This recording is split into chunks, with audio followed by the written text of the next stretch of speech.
Ty, we've talked a lot about toxicity and how that compromises the immune system. Is that why we've seen such an increase in cancer over the last 25, 35, 50 years? I believe so.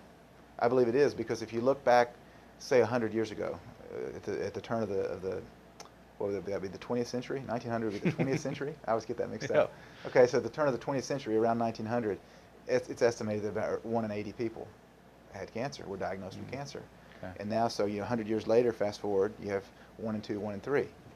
Well, it kind of shoots the holes in the genetic theory of cancer, that it's all in the genes, because genes don't change in 100 years. But you had 1 in 80, 1 in 2, 1 in 3. So what's changed in 100 years to have this huge increase, 100 and 100-fold increase in cancer? Well, our food habits have changed. 100 years ago, Grandma and Grandpa lived out on the farm and they had their own cows, and they weren't using pesticides and fungicides and insecticides. There wasn't the industrial revolution that's causing pollution to go everywhere. There wasn't the toxicity in the water. There wasn't the toxicity in the air. And and they didn't have the fast food restaurants to go to eat to. They'd come in from work